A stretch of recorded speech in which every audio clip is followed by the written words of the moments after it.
Militer mau naik lagi. Ah wes begitu tak kasih Rasulullah militer apa sipil? Militer. Bingung deh. Profesinya Rasulullah apa? Banyak. Ayo Pak. Profesinya Rasulullah apa? Perdagangan. Ustadz bukan dia?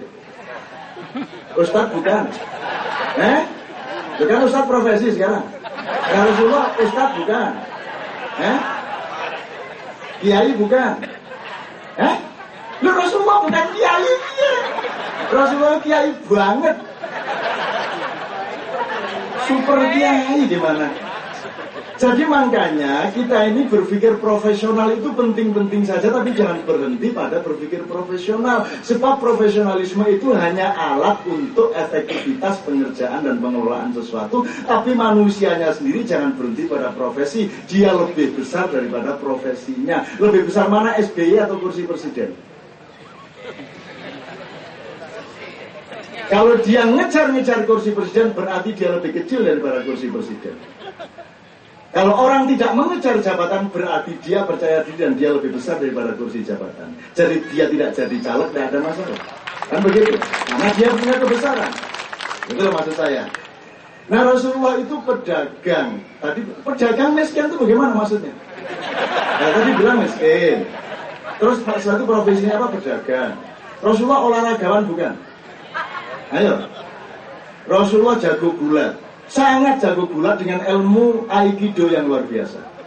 Jadi Rasulullah kalau gulat itu ditumpul, itu namanya gimana ya? Jadi perang momentum. Sebelum musuh mengetahui apa yang akan dilakukan, tiba-tiba dia sudah dikunci oleh Rasulullah. Itu dia jago gulat beneran. Dan jago anak panah. Pedang masih kalah sama Ali. Misalnya dulu akrab sama beliau. Dekat tetangga lagi. Nah, ini supaya kita belajar. Jadi menjadi wali kota, menjadi presiden, menjadi apapun saja itu kan alat kita agar supaya kita bisa lebih luas berjuang untuk kepentingan-kepentingan yang baik bagi seluruh rakyat. Tapi bukan tujuan. Jangan sampai tujuan menjadi cara menjadi tujuan. Rusaknya dunia karena goyah menjadi wasilah menjadi goyah. Yang seharusnya jadi tujuan menjadi cara, yang seharusnya jadi cara menjadi tujuan. Orang ingin jadi anggota DPR itu niatnya apa sebenarnya? Aku tanya, niatnya apa sebenarnya? Rasulullah mengatakan, Allah mengatakan di surat Al-Baqarah ayat 175 kalau tidak salah, pasal 175, pokoknya kalau kamu makan riba, maka duniamu akan terguncang. Dan kita sekarang ini mengalami guncangan. Guncangan itu membuat kita membawa baki aja jatuh-jatuh. Jalan kita miring-miring karena kita terguncang-guncang terus. Jadi kita ini bikin bau bagus kayak apapun tidak menjadi kemaslahatan. Sudah bikin fatwa 10 itu tidak jadi kemaslahatan. Karena kita sedang guncang semuanya. Mana baik mana buruk menjadi tidak jelas.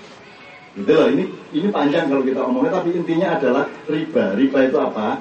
100 menjadi 120, yang 20 ini ruang dan waktunya tidak jelas, marginnya tidak jelas. Nah, segala sesuatu yang tidak jelas makomnya itu namanya riba. Kalau engkau jadi anggota DPR atau pejabat, tapi sebenarnya tujuanmu untuk memperkaya diri dan untuk membangun karier pribadimu, maka itu berarti riba yang sangat besar. Jadi mending tidak jadi apa-apa daripada menjadi apa-apa tapi riba, kan begitu. Makanya saya kan pilih jadi apa-apa.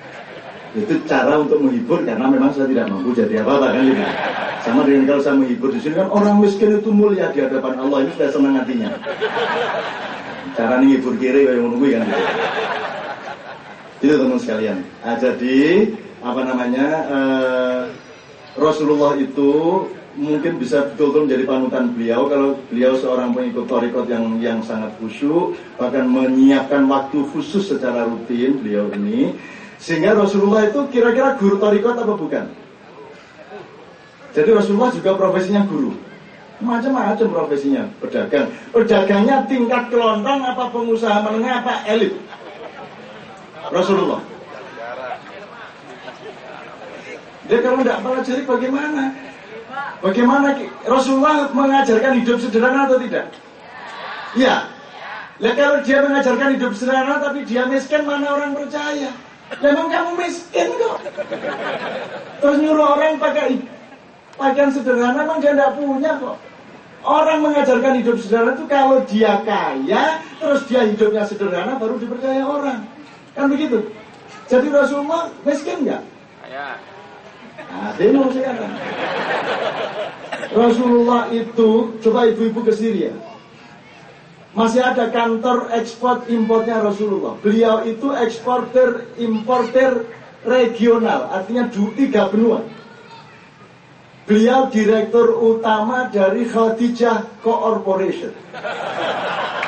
Beliau sangat kaya raya.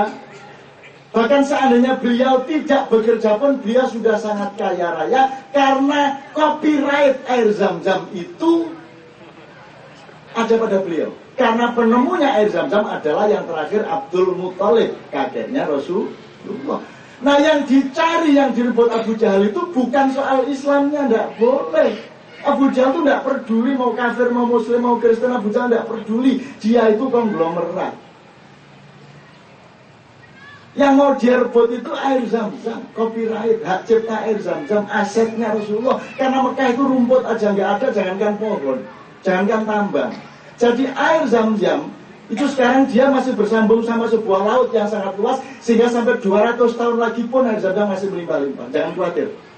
Dan kalau air Zam-Zam sampai kering, saya kira yang kehilangan iman sangat banyak sekali. Jadi jangan khawatir, air Zam-Zam akan terus melimpah. Dan itu kalau royaltinya dikasih ke keluarga Rasulullah berapa? Kalau itu dijual, Aqua itu misalnya. Dan Rasulullah sangat kaya raya, Bu, kaya raya. Sebagai eksporter, maka beliau disebut Al-Amin, orang yang bisa dipercaya. Jadi Pak Wali Kota, jadilah Al-Amin, jangan Al-Amin yang di Polda Metro Jaya. Jadilah Al-Amin, dan kasus orang dipercaya orang itu kan nomor 1 soal uang, betul nggak? Soal duit. Kan dalam bisnis ada 3 macam, 3 tingkat, produk, brand, sama trust. Jadi Rasulullah sudah sampai tingkat trust. Jadi kalau saya beli barang, kalau tingkat produk saya lihat di toko ada barang saya beli, karena saya seneng. Atau di atasnya asal enggak perlu lihat barangnya, pokoknya asal mereknya itu ambil. Saya nggak perlu datang sendiri. Nomor 3, pokoknya asal Pak Soleh yang ngasih barang saya terima, terserah mau merek apa. Nah, itu namanya trust. Kan begitu. Jadi Pak Soleh ini pokoknya sudah sampai ke tingkat, udah Pak asal Pak Soleh beres deh. Mau merek apa, dia mau pakai apa, terserah dia lah pokoknya. Nah itu namanya Al-Amin. Rasulullah itu Al-Amin, bisa dipercaya, barang aman di dia, uang aman di dia.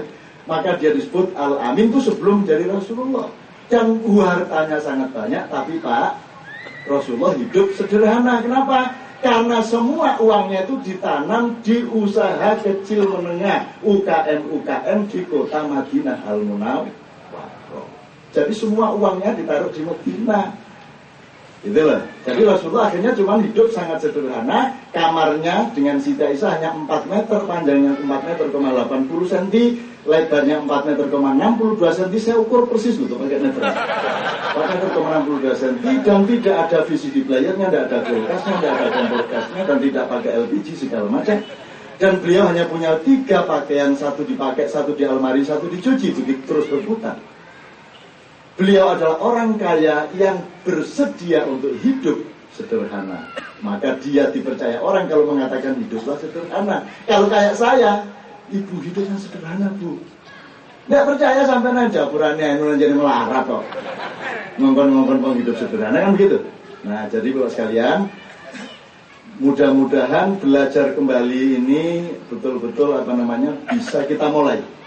Karena kalau saya ini kan tidak sekolah, saya tidak kuliah, saya selalu punya masalah dengan sekolah yang saya masuki sehingga tidak bertahan lama, selalu diusir dan selalu dipaksa untuk saya lulus SMA, tapi itu dipaksa. Saya sebenarnya tidak mau lulus karena objektifnya saya tidak lulus, tapi guru saya dengerin apa dari balik tembok, ini anak kalau tidak diluluskan ngerepotin kita setahun lagi, ya biarin dilulusin aja.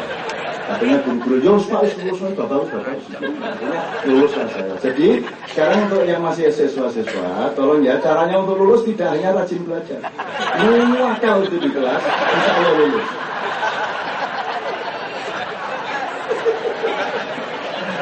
Ya, kalau mau niru saya ya gila kan gitu. Saya jangan ditiru, jadi saya bukan sesuatu hasanah. Jangan niru saya, nggak kuat hidupmu seperti aku. Karena